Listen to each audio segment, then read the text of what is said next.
Good morning. My name is Richard Wexler, and this is Caring in America, the podcast for caregivers and care recipients. Folks, we have a mystery guest who's about to come on in a minute or so, and I think the tide is going to be turned on this episode with me being asked questions instead of asking my guest questions. So I just got to say, hope I'm ready for the tough questions and able to answer them, and hope the answers that I give help our listening audience. So, with that, is our mystery guest there? I am. Thank you for having me on, Richard. Sure. Can you introduce yourself, ma'am? Sure. I am Steph Byrel, and I was a guest on your podcast. I don't remember the number. I think it might have been in the 20th or 30th episode. And the podcast has been a guiding light for my caregiving journey. I've been on this path for a few years now in my personal life with my dad, and I've also been working with the aging population right out of high school, so 15 years now. So even though it's something that I have more of a professional experience in, going through it personally has been a challenge and very different. So this podcast has been amazing, just helping us kind of plan for the future. And I feel it's very important to help educate others and just having kind of a roadmap for them. Well, I thank you, and I appreciate that. So, all I'm going to say is be easy, ma'am. I've only been doing this a week or so, and hopefully, hopefully, I can answer the questions that you have, and I'm sure they're good questions, and hopefully this will help our listening audience. So I'm getting comfortable in my chair, ready to take you on. So fire away with your first question. All right. Well, you talk about planning is key in every episode. And one of the things that I feel could be different, but is there a certain majority or like a certain common catalyst that you've seen in your professional experience that happens and then people find themselves almost in this crisis mode? In all honesty, what I'm going to say may surprise some people, but I think that most people, when this happens in their life, it's the last thing they're expecting. Life is going on. It's crazy. If you have children, whether that be one child or multiple, you probably are involved in their life to a certain degree, depending upon their age. If they're a little bit younger, homework, activities outside of school, and then all of a sudden this happens. Again, I've talked about this a lot on the podcast. I say that my wife and I were special in that we had all four parents get ill.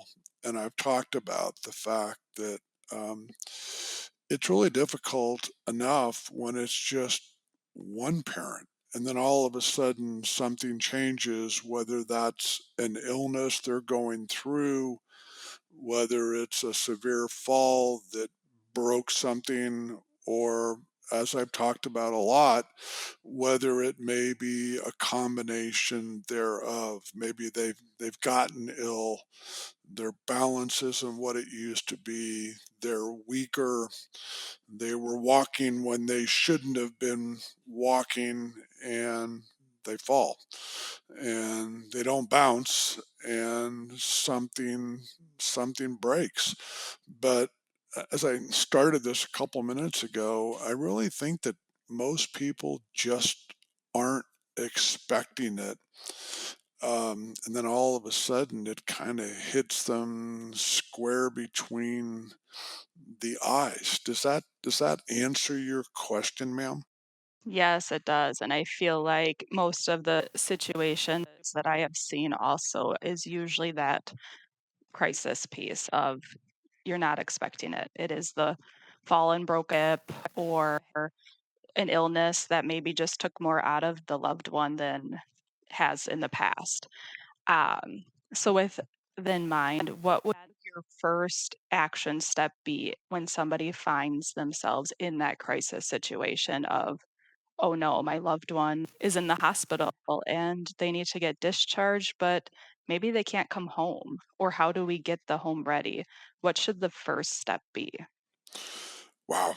Well, going back to what I just talked about and what you talked about as well, the fact that most families aren't expecting it, it makes that point, that time, very difficult.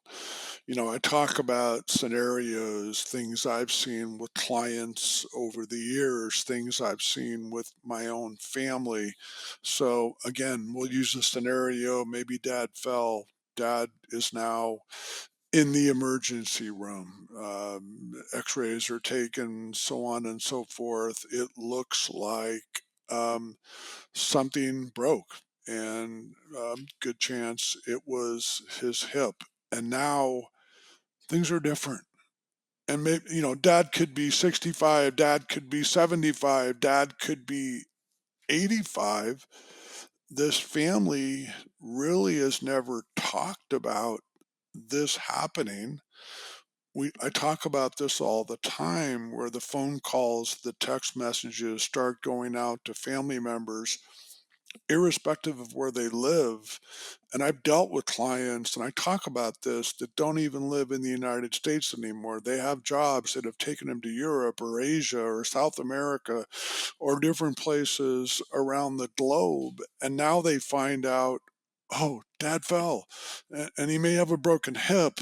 And what do we do? And all of a sudden there's the spouse, there's three or four kids, and everybody's flying back and then rushing to the hospital. But since there wasn't any conversation, they were least expecting this when it happened. What what do they do? And what are those first steps? And that's where, okay, now you're in this. Dad's gonna need your help as far as guidance for what should take place next. You're probably, and I've seen this so many times, huddling with your family in the hallway outside of dad's room. He's probably going to wind up going through surgery.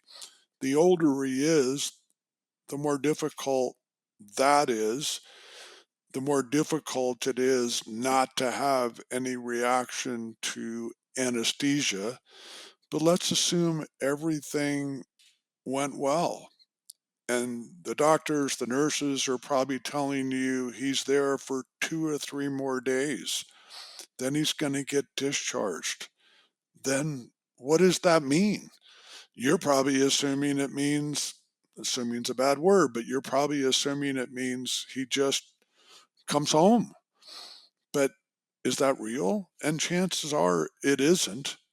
Then you're told, no, he probably needs to go to skilled nursing or he probably needs to go to a rehab center. And they're pretty much the same place because right now he's in a wheelchair.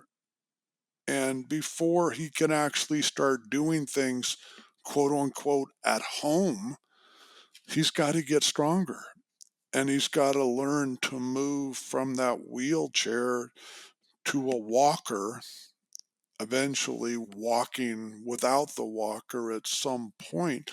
But that's quite a bit in the distance. And again, a lot of this depends on his age, his attitude. The rehab from a broken hip is difficult. And after so many days in skilled nursing or the rehab center, they're going to want him to start working that area in his leg and around the area that was broken. And that can be difficult. Then the decisions, okay, he's in rehab, he's in skilled nursing for 3 or 4 weeks. Now what? Is he going to come home? It is a spouse there, a partner there that can take care of him? Is he going to go someplace else? I mean, where? And again, the family's not talked about this. And all of a sudden now they're having to talk about all of this. Find the resources.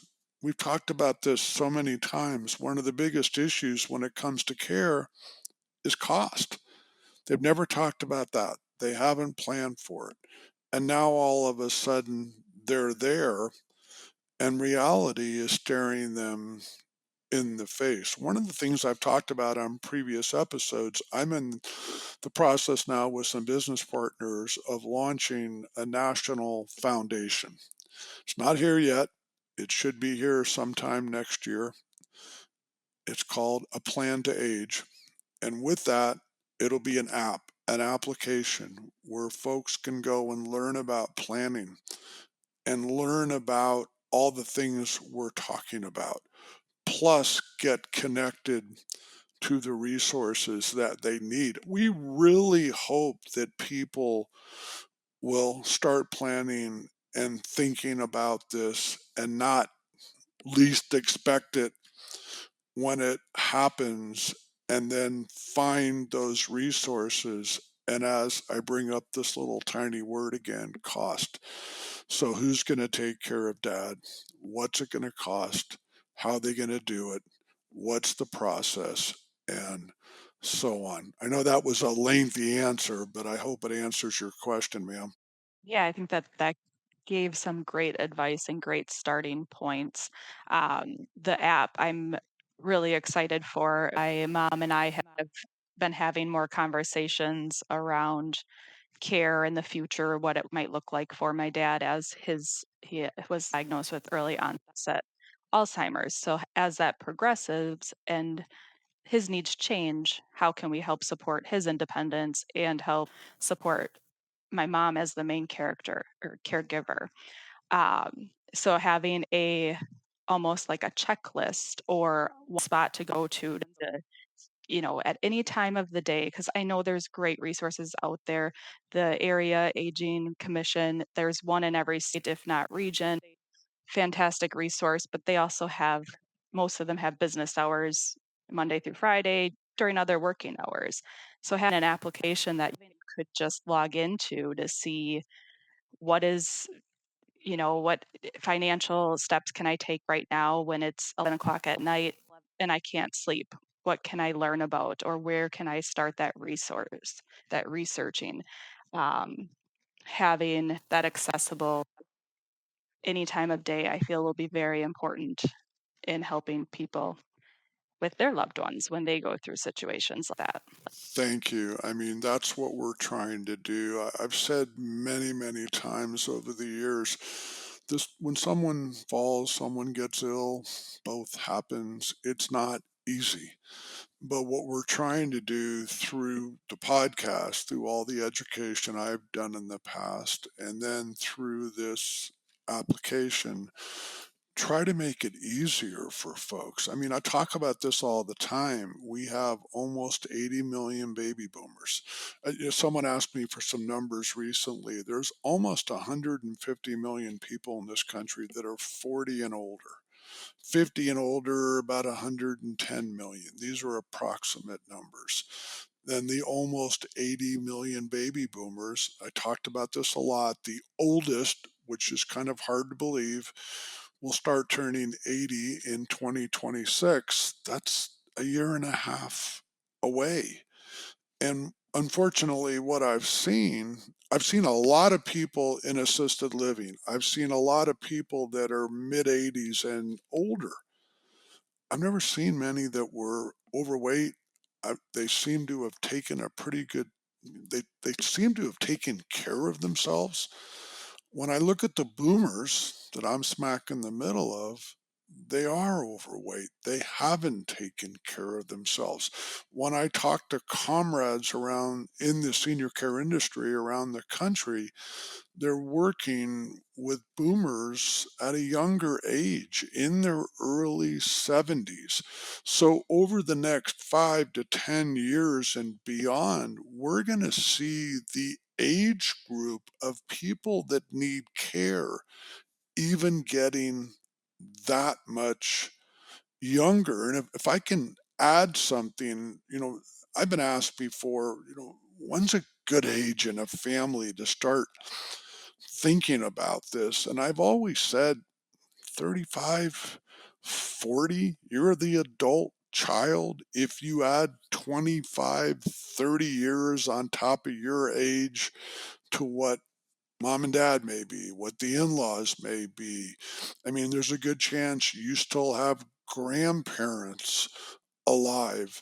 And understanding, like happened in my family, when it affects that 90-year-old grandparent or that 70-year-old parent, it trickles down to you as the 35 or 40-year-old.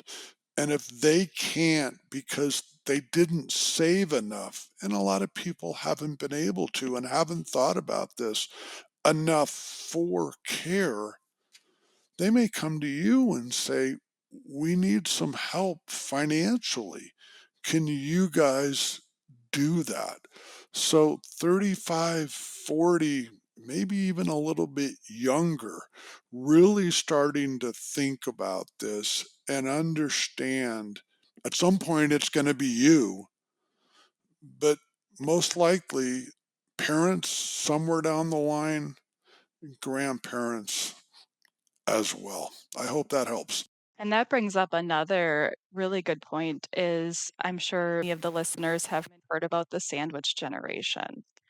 But in our 30s, we're going to be smack dab in the middle of that, where we might have our parents or grandparents that are needing assistance, and you're also taking care of young children. And I know that, Richard, you were married later in life and you had young children when your chapter of care started. How did that impact that grandparent grandchild relationship?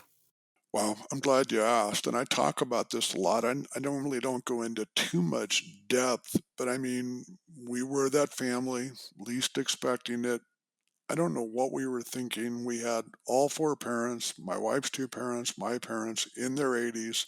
We thought they were doing great. We did get married later. Our son was 11 when this started, our daughter 7. So, how did that affect them? It really affected them.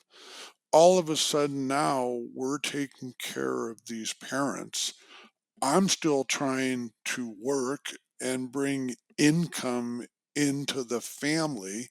My wife is running around trying to take care of them. And we have two young children. They're not driving, they're 11 and 7. They're in school, they have homework. We wanted them to try and have a quote unquote normal life if possible. My son was heavily into sports, playing baseball. As he got a little older and high school started playing football, wanted to take those as far as he could, and he was on his way until an injury happened.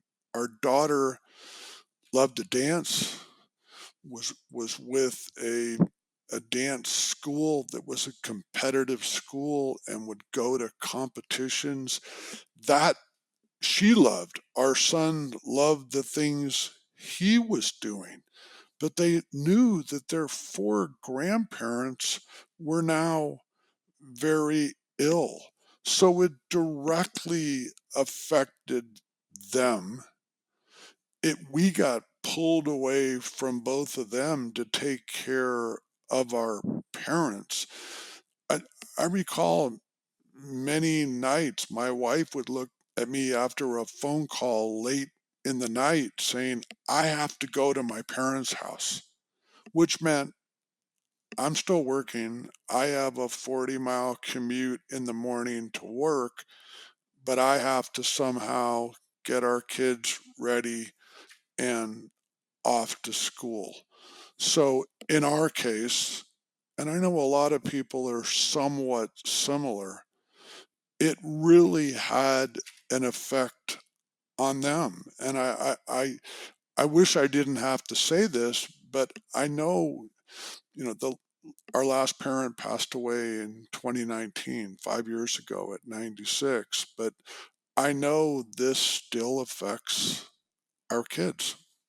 Thank you for sharing, going into more detail on that because it is really important. And I'm very fortunate that I have my mom's parents still around and my great grandma, who is 104. And the relationship that I have with my grandparents has been a big point in my life, a big highlight of that. They helped care for me when I was sick when I was little. So now on the other side, when they're in their mid 80s and over 100, it's now my chance to be able to help care for them. So as a young child that got to grow up with grandparents, I can see how important that relationship is. And um, I'm very glad that they were able to be a part of their relationship. And that is hard. It really is. And it's something, again, that a lot of people don't think about. Go ahead. I was just going to bring up that with the experience and the wisdom that you now have with over the last 20 years, are there maybe a few things that, maybe two or three things that you would have done differently looking back? Yeah, I mean, the two words that come to mind are wake up. And the fact that I think both my wife and myself are reasonably intelligent individuals. The fact that we had the two small kids, the fact that we had four parents in their 80s, irrespective of the fact that we thought they were doing well, we should have talked about this. We were old, I was older than 35, 40. I was around 50, but still I wish we had simply sat down between my wife and myself and our children and had a conversation that our parents, their grandparents were aging. At some point, something may happen. It's probably going to have an effect on our life and our children's life. And then beyond that, and I talk about this a lot, I call this the family conversation. I wish we had sat down with my in laws and sat down with my parents and had a comprehensive conversation. One of the first things you want to find out is if something does change in their life from a fall or an illness or both, what do they want? Where do they want to live? Most people are going to say they want to live at home. Okay, well, is that real? We talk about all the time. We were at least fortunate that one set of parents were 40 miles in one direction, the other parents were 40 miles in a different direction. But so many people live hundreds of miles or or multiple states away from their parents. So if something does happen, okay, mom, I know you want to stay at home. We live in California, you live in Ohio. How are who's going to take care of you? Then you look into what care is, what it costs. You start realizing we don't know if we can make that work. And then you try to figure out, well, what does that mean? So that conversation is probably not comprehensive, covering everything initially, but you want to start the conversation and slowly start talking about these different aspects of this that we saw firsthand, and I've seen firsthand with so many clients that will probably happen in your life. And what do we do if you're in Ohio and we're in California and we have young kids and we have jobs and we have to make income, and it's it's challenging and difficult. And that's why too, and I talk about financial planners and so on, and really, really encouraging them to understand this whole issue of care and the cost of care. And besides just having a conversation about retirement, let's say with a couple, they start and have a conversation about care and what it costs, whether we are talking about older loved ones or someday talking about them. And if they're 35, 40 years old, it could be quite a while before they need care. And if it costs what it does now, what's it going to cost then? So, starting that conversation with your spouse, your partner, your kids, and then taking that conversation to those loved ones in your life. And do you feel that that's really the kind of the starting point, like the key is really to just start that family conversation, to get everyone on the same page, to open that communication channel? You took the word out of my mouth. I think that the one word is communication. And it's like, it's what my wife and I didn't do. We were so busy between what we were doing job wise and the children and their activities and so on. And we weren't communicating about it. And you get, like I say, you got to wake up. You got to realize, okay, our loved ones are getting older. Maybe dad's not in the best condition. Maybe mom's already had some health issues. Maybe our 88-year-old grandmother has already fallen once. You need to start understanding this and need to communicate. That communication with the partner, the spouse, the children, that communication with the older loved ones, that communication with you have multiple brothers and sisters. I've heard, well, my brother lives in Germany and what can he do? Well, he can do a lot. Most things are online now. And maybe he has a knack for numbers. So maybe mom and dad aren't capable of managing their money anymore, but he can do it from Germany. So there are things that family members can do. So that communication with your immediate family, with the loved ones, with brothers and sisters. Maybe it's also communication. Mom and dad have lived next to the same neighbors for 60 years and they're best friends. Maybe communicating with those neighbors. If something were to happen, give us a call. And then maybe they can do some things to help out with care as well. This was awesome. Thank you so much for letting me flip the script and ask you the questions. I hope that the listeners found some value, and I feel that having that action step, I know it's been mentioned in almost every episode, but just take that action step, start the family conversation, make a point to just have that be a goal, whether it's this month or this year. Just start there. Thank you, Steph. I very much appreciate this. It wasn't as painful as I thought. I appreciate the thought you put into the questions. And again, folks, I mean, the whole idea in doing this podcast is my experience, the experience I've had with so many clients, the experience that Steph is going through, really trying to get people to understand. I know this is a tough topic. I've stood in front of so many people and I've seen the look in their face and also, well, it's not going to happen in my life and it's not that difficult. I really want people to get ahead of it.